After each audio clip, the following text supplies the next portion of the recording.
Ok.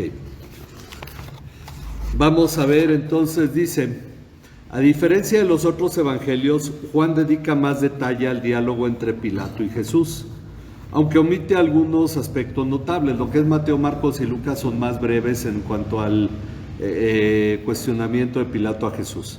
Como que Jesús fue enviado omite algunos aspectos notables, como que Jesús fue enviado a Herodes en ese tiempo. Sin embargo, da más vida al duro momento que vive Pilato tratando de deshacerse de Jesús sin condenarlo, detallando su esfuerzo por soltarle y la imposición de los sacerdotes judíos, quienes saben muy bien que Pilato les tiene miedo. Bueno, vamos a ver el testimonio que da Pilato acerca de Jesús. Ok, es lo que vamos a ver hoy, el testimonio de Pilato acerca de Jesús. La lección anterior vimos el diálogo entre Pilato y los miembros del Sanedrín en la puerta del pretorio. ¿Por qué? Porque los sacerdotes no entraron para no contaminarse. Pilato volvió a entrar al pretorio y llamó a Jesús y le preguntó, ¿eres tú el rey de los judíos? El rey de los judíos. ¿Eres tú el rey de los judíos? Pastor, ¿qué era el pretorio? Pretorio era el cuartel, digámoslo. Como ya chequé que los uniformes de los soldados eran negros, en latín preto es negro. Entonces le llamaban el pretorio porque los guardias vestían de negro y era la guardia encargada de cuidar del gobernador. Entonces estaban posiblemente en la Torre Antonia, que es una torre que Herodes construyó a un lado del templo, y los romanos la utilizaban para mantener un mayor control sobre los judíos. Entonces, pero bueno, el pretorio entonces era el nombre que se le daba a la guardia pretoriana por el uniforme negro. Ok, entonces, bueno, él le pregunta si es el rey de los judíos. Jesús fue entregado sin cargo alguno. Recuerden que los judíos no le dijeron, él hizo esto, ¿no? Fue entregado sin cargo alguno, por lo tanto Pilato, que sabía que lo entregaban por envidia, inicia su interrogatorio desde el punto más lógico para él, la competencia política. Él pues pregunta respecto del gobierno porque lo ve más como una amenaza política para los sacerdotes. Que los judíos no entraran al pretorio permitió que se diera un diálogo sin interrupción. La verdad es que es parte del plan de Dios. Pilato y Jesús pueden hablar porque no están los sacerdotes. De otra manera no le permitirían hablar.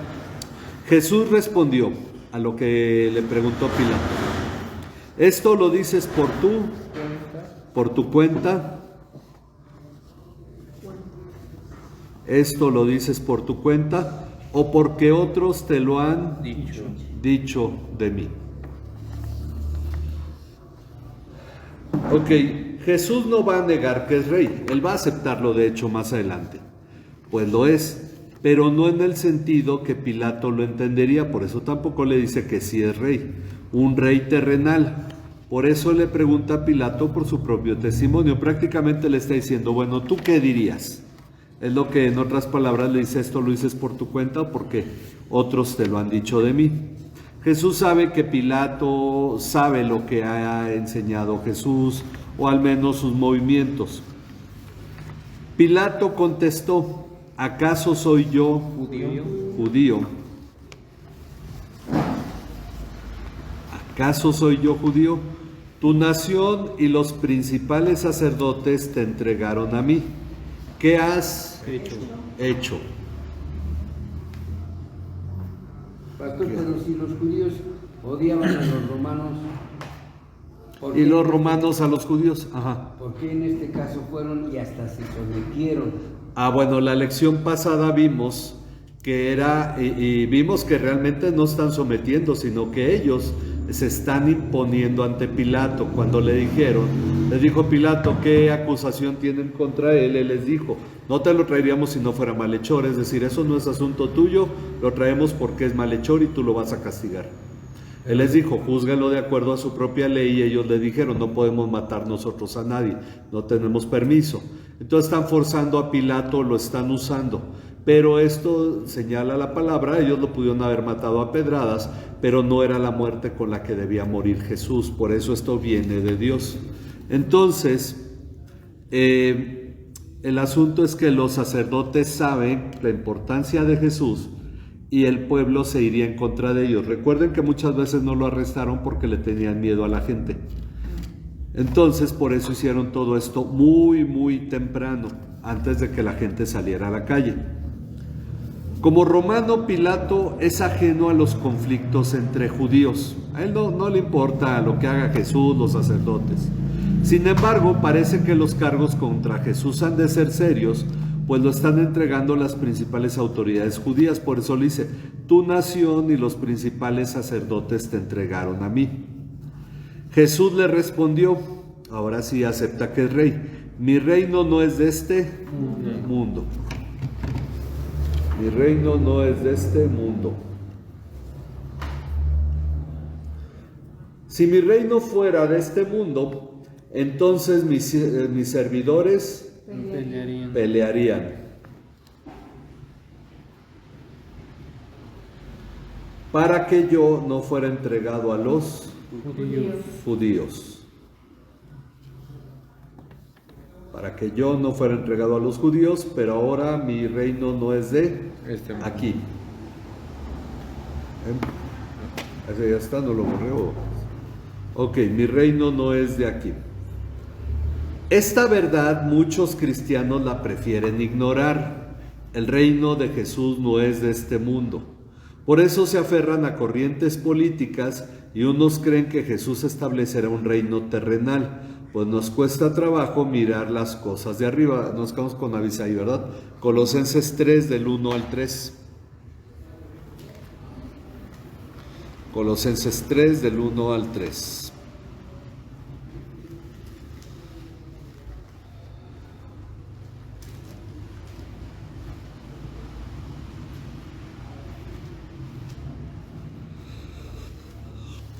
La forma en que nosotros debemos percibir las cosas es mirando las cosas de arriba, no pensando que Dios va a mejorar este planeta y va a hacer algo aquí No, esto es temporal. ¿Y qué nos dice Colosenses 3 del 1 al 3? 3, 1 al 3. Sí. Si ustedes, pues, han resucitado con Cristo, busquen las cosas de arriba, donde está Cristo sentado a la diestra de Dios. Pongan la mira en las cosas de arriba, no en las de la tierra, porque ustedes han muerto y su vida está escondida con Cristo en Dios. Ok, pongan la mira en las cosas de arriba, no en las de la tierra. El reino de Jesús no es terrenal. Él no está mirando hacia un reino establecido en la tierra. Por eso él aclara, él no es del mundo, su reino no es de aquí. Dice, así que entonces aquí pues prácticamente aceptó que es rey. Entonces Pilato, así que tú eres rey, le dijo Pilato. Ok, tú eres rey. Parece que Pilato ha dado en el clavo con el problema. Él ahora puede decir, ya entendí, entonces si eres un rey, no entiendo a qué te refieres con lo de un reino que no es de aquí, pero ellos tienen envidia por esto.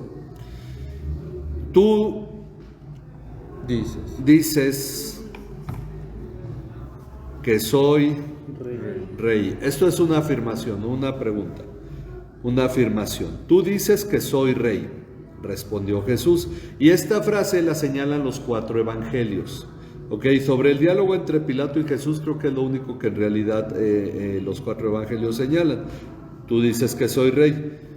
Jesús le dijo, para esto yo he nacido, para ser rey. Y para esto he venido al mundo. Para esto yo he nacido y para esto he venido al mundo, para dar testimonio de la verdad. En la forma en que Jesús da el giro al diálogo es para que Pilato, que no ha comprendido cómo es ese reino de Jesús, entienda primeramente quién es él antes de entenderlo como rey y entenderlo como salvador. Dice, para dar testimonio de la verdad. Todo el que es de la verdad escucha mi voz. A ver, Eliseo, Juan 10:27.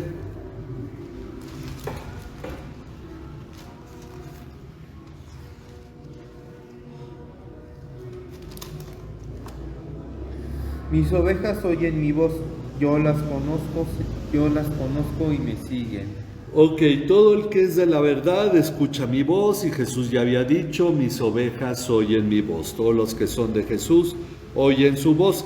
Esta es una invitación a Pilato. Si Pilato se interesara en la verdad y dijera, ok, yo estoy interesado en conocer la verdad y escuchar a Jesús, sería distinto. Pero con sarcasmo Pilato le preguntó, ¿qué es la verdad? Es como diciendo, bueno, ¿y quién va a saber lo que sí es verdad?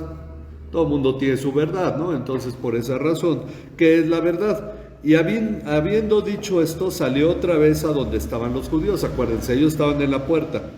Y les dijo, yo no encuentro ningún delito en él.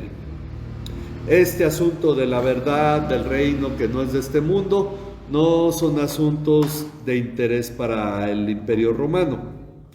Pilato, como muchos romanos, escéptico a los dioses, duda sobre la verdad. Los romanos, así como los griegos, se debatían entre creer en dioses y creer en la filosofía. Entonces había este escepticismo en muchas cosas en cuanto al pensamiento. Por eso duda sobre la verdad. ¿Quién puede decir lo que es verdad?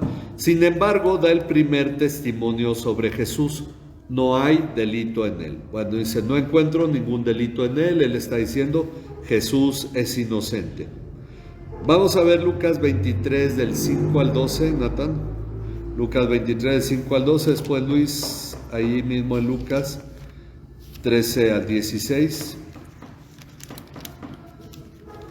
Lucas 23, 5 al 16. Pero ellos insistían diciendo, él alborota al pueblo, enseñando por toda Judea, comenzando desde Galilea hasta aquí. Cuando Pilato oyó esto, preguntó si el hombre era Galileo. Al saber que Jesús pertenecía a la jurisdicción de Herodes, lo remitió a Herodes, que también estaba en Jerusalén en aquellos días. Al 12. Al ver Jesús, Herodes se alegró en gran manera, pues hacía mucho tiempo que lo quería ver por lo que había oído hablar de él, y esperaba ver alguna señal que él hiciera. Lo interrogó extensamente, pero Jesús nada le respondió. Los principales sacerdotes y los escribas también estaban ahí y lo acusaban con vehemencia. Entonces Herodes con sus soldados, después de tratar a Jesús con desprecio y burlarse de él, lo vistieron con un espléndido manto. Después Herodes lo envió de nuevo a Pilato. Aquel mismo día Herodes y Pilato se hicieron amigos, pues antes habían estado enemistados el uno con el otro. Ok, este pasaje nos narra que Pilato envió a Jesús a Herodes. Este fue un buen intento por delegar a alguien más la responsabilidad del caso de Jesús. Juan no lo narra, pero Jesús no habló nada con Herodes y este lo devolvió a Pilato. Pilato se quiere deshacer de Jesús, no quiere verse involucrado en esto. En Mateo incluso, que no incluye aquí, pero su esposa le dice a Pilato que ha tenido sueños sobre Jesús y que ha sufrido por ello, por lo que no tenga nada que ver con él. Bueno, vamos a ver Lucas 23, ahora 13 al 16. Entonces Pilato, convocando a los principales sacerdotes, a los gobernantes y al pueblo, les dijo: me habéis presentado a este como un hombre que perturba al pueblo, pero habiéndole interrogado yo delante de vosotros, no he hallado a este hombre delito alguno de aquellos de que le acusáis, ni aun Herodes, porque os remití a él, y he aquí nada digno de muerte ha hecho este hombre. Ok, entonces, sí. Le soltaré pues después de castigarle.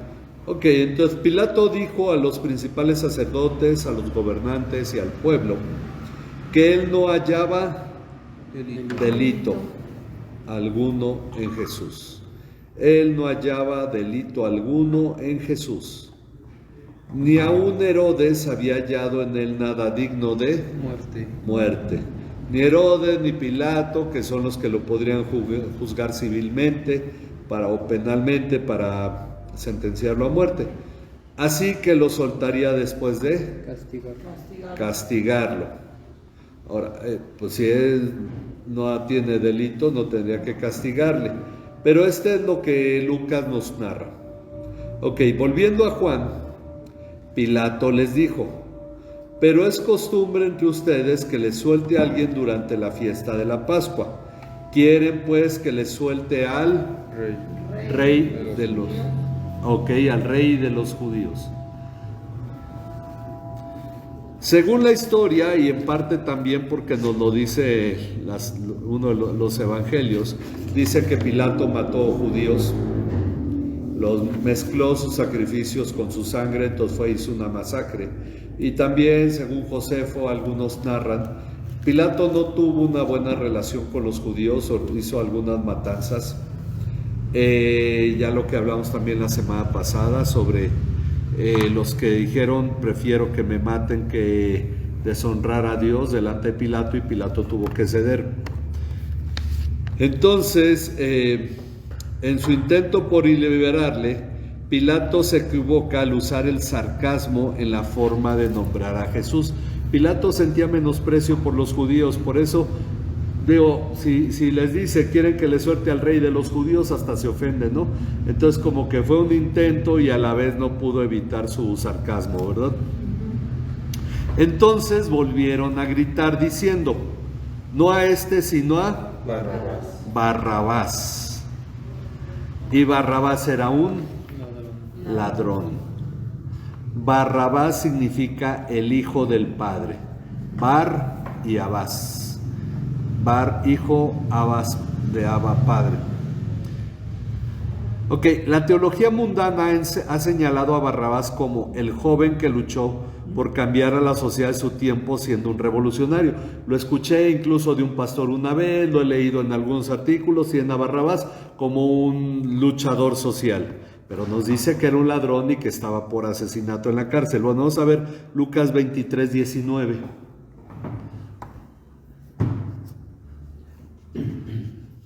Este había sido echado en la cárcel por sedición en la ciudad y por un homicidio. Ok, Barrabás estaba en la cárcel por andar amotinando a la gente en contra de los romanos y por haber asesinado a alguien. Ok, por esto Barrabás estaba en la cárcel por el cargo de sedición del que el Sanedrín acusaba a Jesús. A Jesús lo acusaron de eso, de sedición, además de un asesinato. Eligieron a un ladrón por encima del Salvador, que había señalado que el ladrón venía para destruir y que él vino para dar vida. Ok, eso es Juan 10:10, se lo saben de memoria, ¿verdad? El ladrón no viene sino para matar, robar y destruir. Yo he venido para que tengan vida y la tengan en abundancia. Ok, ahorita ya seguimos leyendo otros pasajes. Entonces, en su buena intención de liberarlo, Pilato tomó a Jesús y lo azotó.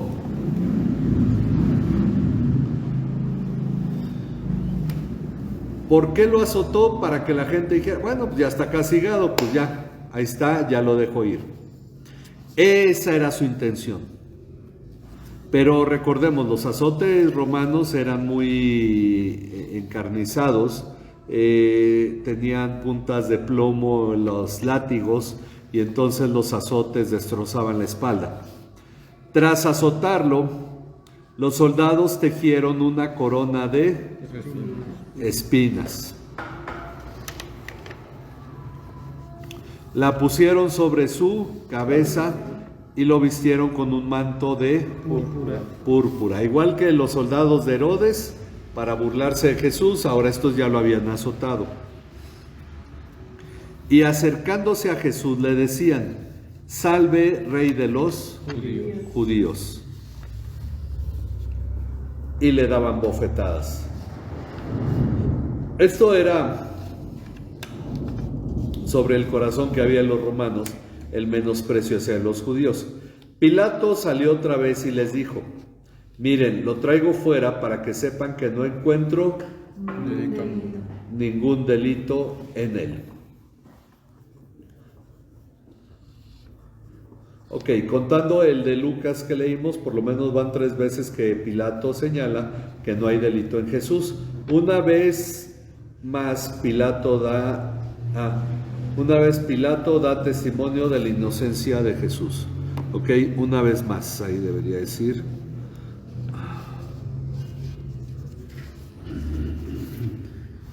Ok, una vez más Pilato da testimonio de la inocencia de Jesús. Cuando Jesús salió fuera, llevaba la corona de espinas y el manto de púrpura. Y Pilato les dijo: aquí está el hombre. Según Isaías 53, ok, vamos a ver Isaías 53, 3 al 5.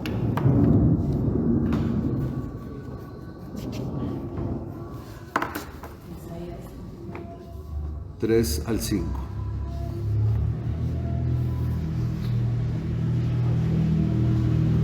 Despreciado y desechado entre los hombres, varón de dolores, experimentado en el quebranto, y como que escogimos de él el rostro, fue menospreciado y no lo estimamos. Ciertamente llevó él nuestras enfermedades y sufrió nuestros dolores, y nosotros le tuvimos por azotado, por herido de Dios y abatido. Ok, hasta el 5. Ok. Ajá. Mas el herido fue por nuestras rebeliones, molido por nuestros pecados, el castigo de nuestra paz fue sobre él, y por su llaga fuimos nosotros curados. Ok, Jesús, el varón de dolores, debía sufrir en nuestro lugar por nuestras rebeliones y nuestro pecado. Es decir, no solo era la cruz, era el sufrimiento mismo. No pensamos que la burla vino por orden de Pilato, pero una imagen lamentable de Jesús seguramente provocaría compasión en el pueblo y los religiosos, que se apiadarían de él. Yo creo que esa era parte de la intención. El exhibirlo de esta manera, todos dirían: bueno, pues sí, está acabado el hombre, vamos a que ya lo deje Pilato. Pero no fue así. Cuando lo vieron, los principales sacerdotes y los guardias gritaron: crucifícalo, crucifícalo. O crucifícale, crucifícale.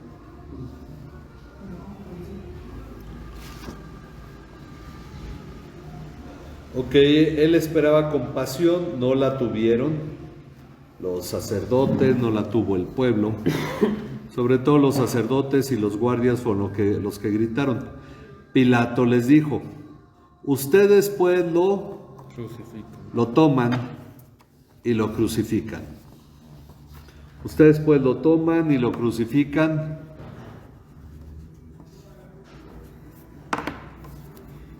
Porque yo no encuentro ningún delito en él. Pilato así nuevamente dio testimonio de la inocencia de Jesús. Pilato era insistente en esto. Los sacerdotes insistentes en que debía morir. Los judíos le respondieron: nosotros tenemos una ley. Según esa ley debe morir. Ok, nosotros tenemos una ley. Según esa ley, él debe morir porque pretendió ser el Hijo de Dios. Vamos a ver Levítico 24:16. Avisa ahí. Levítico. Es el cuarto libro de la Biblia. Tercer libro, perdón, no el cuarto, el tercer libro de la Biblia. ¿Qué dijo Dios sobre algo con lo que ellos relacionaban esto, según la ley? Además, el que blasfeme el nombre del Señor ciertamente ha de morir. Toda la congregación ciertamente lo apedreará, tanto el extranjero como el nativo. Cuando blasfeme el nombre ha de morir. Ok, la misma ley decía: ellos debieron de haberlo ejecutado a pedradas, pero esto viene de Dios, por lo tanto debía morir crucificado. Cuando Pilato oyó estas palabras, se atemorizó aún más, se asustó más de lo que ya estaba. Cuando dice aún más, significa que Pilato estaba asustado ya desde hace rato. Se atemorizó aún más. Los sacerdotes sabían manipularlo. Entonces, en el cuadro, Pilato está tratando de deshacerse de Jesús y los sacerdotes lo están presionando porque ellos son los que en realidad están mandando. Entró de nuevo al pretorio, obviamente llevó de regreso a Jesús y dijo a Jesús: ¿de dónde eres tú? Suponemos que ya lo sabían por el encuentro con Herodes, pero Jesús no le dio respuesta. Ese ¿de dónde eres tú? Era algo así como, bueno, pues ¿quién eres tú? ¿Por qué la situación está así? Jesús no le dio respuesta, no se la merecía, ya lo había azotado. Pilato entonces le dijo: ¿a mí no me hablas? ¿No sabes que tengo autoridad para soltarte? Tengo autoridad para soltarte y tengo autoridad para crucificarte. Esa es la reacción humana. Desafiado por los sacerdotes, Pilato buscaba afirmar su autoridad. Aquellos lo hacen sentir que él no está al mando. Ahora él viene y quiere sentirse un hombre al mando fuerte. Pero Jesús respondió: ninguna autoridad tendrías sobre mí, o contra mí, depende de las traducciones. Ninguna autoridad tendrías sobre mí si no se te hubiera dado de arriba. De arriba. Como ya me está bajando la presión, ya me relajo mucho. Ok, ninguna autoridad tendrías sobre mí o contra mí si no se te hubiera dado de arriba. Por eso el que me entregó a ti tiene mayor pecado. Esta autoridad se la dio Dios a Pilato. Pilato no lo sabía, no conocía a Dios. Los judíos tenían mayor pecado porque ellos sí conocían a Dios. Pilato actuaba de manera inconsciente, los sacerdotes actuaban de manera consciente. Su pecado era mayor. ¿Ok? Hablando sobre la autoridad dada por Dios, ¿qué nos dice Juan 3:27, Eliseo? Y luego Romanos 13, 1 al 2. Juan 3:27. Juan le respondió: ningún hombre puede recibir nada si no le es dado del cielo. Ok, no hay autoridad sino la que es dada del cielo. Ningún hombre puede recibir nada si no le es dado del cielo. Nosotros tenemos que tener claro esto.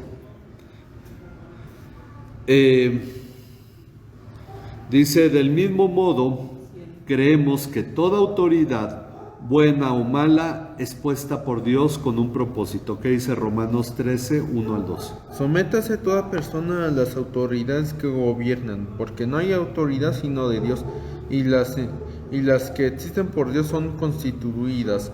Por tanto, el que resista a la autoridad, a lo ordenado por Dios, se ha opuesto, y los que se han opuesto recibirán condenación sobre sí mismos.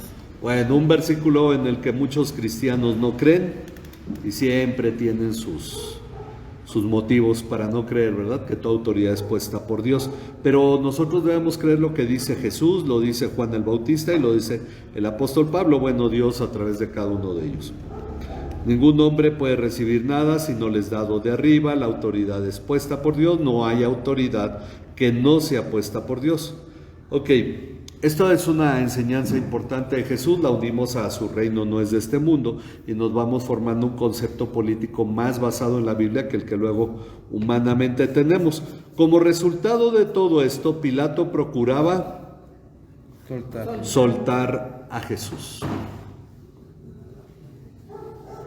Pilato procuraba soltar a Jesús, pero los judíos, como ya lo dijimos, él quería deshacerse de la situación.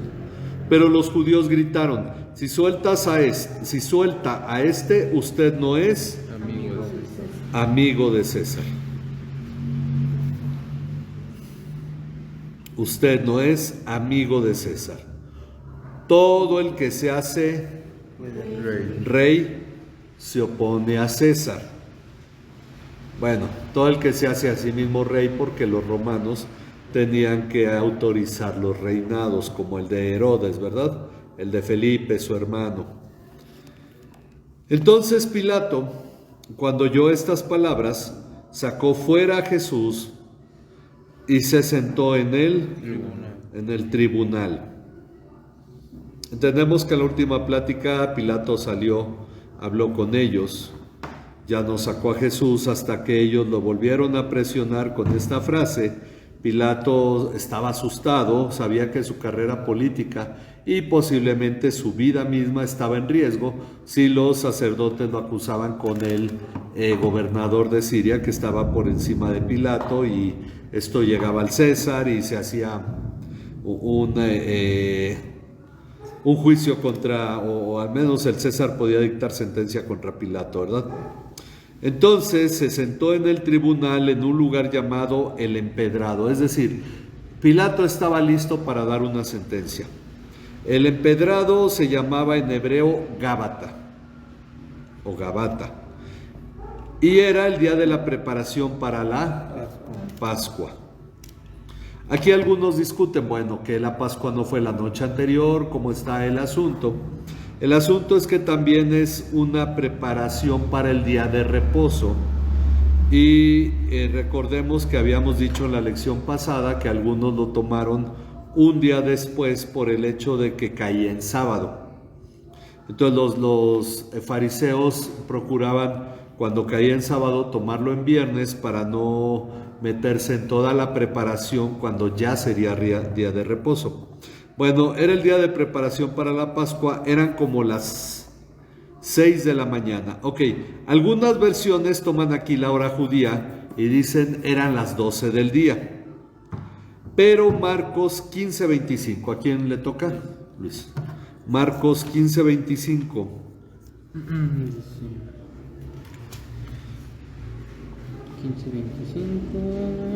Dice: era la hora tercera cuando le crucificaron, y el título escrito en su causa era el Rey de los Judíos. La hora tercera. Ok, tenemos dos tipos de horas aquí en los evangelios. Muchos asumen que obviamente, y es muy lógico, que Marcos está tomando la hora judía, porque la hora romana, la hora tercera, son las 3 de la mañana. No pudo haber sido crucificado Jesús a las 3 de la mañana. La hora judía empezaba desde las 6 de la mañana, por lo tanto serían las 9 de la mañana. ¿Ok? Entonces dice aquí, dicen que fue crucificado a la hora tercera, judía, las 9 del AM, hora romana. Entonces asumen que esto ocurrió. Si fue a mediodía, pues ya lo habrían crucificado a las 9 de la mañana, más temprano. Pero entendiendo que los evangelios no se contradicen, entonces se entiende que que la hora sexta, Juan la está tomando en horas romanas, no judías. Porque él ya vive inmerso en el imperio romano, no vive en Judea cuando escribe el evangelio. Entonces para él la hora romana es la hora práctica, porque él vive en Éfeso y ha vivido con gentiles más que con judíos. Entonces por eso la hora que él está señalando son las 6 de la mañana. Quiere decir que el Sanedrín se reunió desde las 3, 4 de la mañana, muy temprano, porque a Jesús lo arrestaron de noche, estuvo en juicio toda la noche, llegaron con Pilato posiblemente a las 5 de la mañana, por ahí de las 5:30 lo mandó como con Herodes, lo regresaron, y son como las 6 de la mañana, pueden haber sido las 6:30. Entonces todo esto fue muy muy temprano. ¿Por qué? Porque cuando no había luz eléctrica la gente se paraba más temprano, ¿verdad? Obviamente Pilato no estaba en su casa. El palacio del gobernador, ¿dónde estaba? Lo dijimos la clase pasada, o creo que lo dije el viernes nada más. Pero el gobernador vivía en Cesarea. Por eso Pilato estaba en el pretorio aquí, que no era su casa. Por eso su esposa le manda un mensaje, bueno, posiblemente sí la llevó y desde su recámara le mandó un mensaje, pero el asunto está en el hecho de que él pues, no estaba durmiendo hasta tarde. Entonces, desde muy temprano fue esto, era como la hora sexta, lo crucifican como la hora tercera. Algunos se preguntan qué pasó en todo este tiempo. Bueno, posiblemente la crucifixión llevaba tiempo de preparación, pero dice era como la hora sexta. Ok, Pilato dijo a los judíos, la reunión del Sanedrín y todo el juicio ocurrió muy de mañana, como nos lo dice, que era muy de mañana cuando lo llevaron a Pilato, algo así como a las 5 de la mañana. Pilato dijo a los judíos, aquí está su rey. Aquí está su rey. ¿Qué dijeron ellos? Fuera, fuera, crucifícalo. Ok, que ya lo sacara, estaba dentro del pretorio Jesús. Crucifícalo. He de crucificar a su rey, les dijo Pilato. He de crucificar a su rey. Esto ya fue como para burlarse de los judíos, como para presionarlo, ya estaba decidiéndose y él ya estaba en su tribunal donde él se sentía en autoridad. Y entonces los principales sacerdotes respondieron, no tenemos más rey que César. Miren, los sacerdotes eran políticos, no eran nacionalistas. Los fariseos surgieron porque los sacerdotes se volvieron muy pro-griegos en tiempos del imperio griego. Ellos, con que mantuvieran su poder y los poderes que dominaban se lo permitieran, se sometían. Ellos no les cuesta decir no tenemos más rey que César, porque a los fariseos eso pues sí les hubiera sido difícil. Dice, así que entonces Pilato lo entregó a ellos para que fuera crucificado. Finalmente vamos a ver Mateo 27, 23 al 25. Mateo 27, 23 al 25 le toca a nuestro hermano Rulo.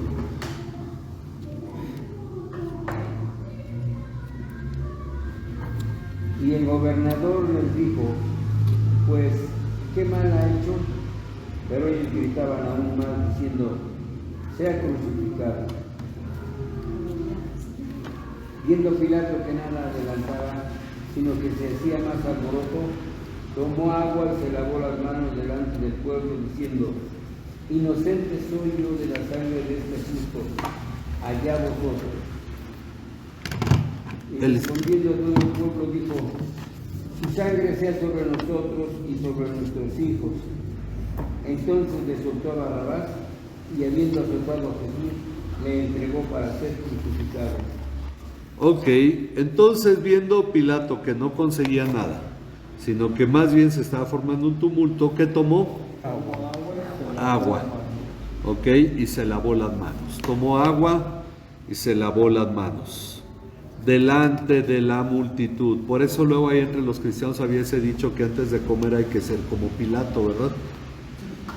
Decían por ahí en un tiempo. Bueno, tomó agua, se lavó las manos, él gráficamente señaló, esto no proviene de mí, no es un asunto mío. Aunque era escéptico, en realidad era un hombre también supersticioso, temeroso. Se lavó las manos delante de la multitud diciendo, soy inocente de la sangre de este justo. Allá ustedes. Todo el pueblo contestó, caiga su sangre sobre nosotros y sobre nuestros hijos. ok, caiga su sangre sobre nosotros y sobre nuestros hijos. Esto Dios lo tomó en serio, porque 40 años después o 37 años después,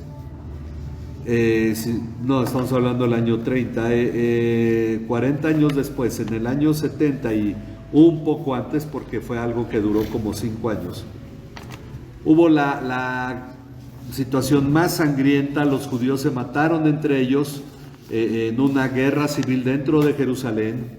Unos echaron fuera a otros y sitiaron la ciudad, otros para vencer a sus enemigos destruían el alimento, lo quemaban, etcétera, hasta que llegaron los romanos a retomar la ciudad, que ya la habían perdido. Hicieron una matanza tremenda de gente y corrieron ríos de sangre por todo Jerusalén, y es a lo que Jesús dijo: no quedará piedra sobre piedra que no sea derribada. El general Tito, que fue el que dirigió el ataque a Jerusalén, tomó las piedras del templo de Salomón, se las llevó a Roma para construir el circo romano. ¿Cómo se llama? Se me olvidó el nombre. Bueno, para construir el circo, el Coliseo en Roma fue construido con las piedras del templo que Herodes había perfeccionado y que había levantado Zorobabel. Entonces, esto viene como una respuesta a que ellos mismos dijeron: caiga su sangre sobre nosotros y sobre nuestros hijos. Más tarde, esto ya fue unos 80 años después, hubo otra rebelión y el emperador de aquel tiempo dijo: todos los judíos se van fuera de Palestina, y Palestina se quedó sin judíos. Algunos fueron volviendo después poco a poco, pero en realidad no había ya judíos en Palestina.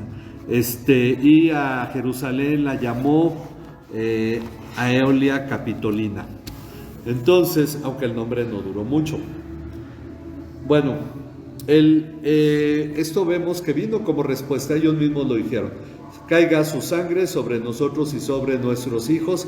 Y los judíos, en realidad, por esa razón se considera que en algún momento se levantó un apoyo para la iglesia de Jerusalén, porque ya vivieron situaciones muy duras durante tiempos en Jerusalén por cuando buscaron liberarse del yugo romano en tiempos de Nerón. Y de ahí que hubiera todas estas situaciones de hambre y de necesidades. ¿Hay algún libro que narra eso? Sí, el de Guerra de los Judíos de Josefo. Josefo fue, ¿cómo se llama? Un escritor, ¿no?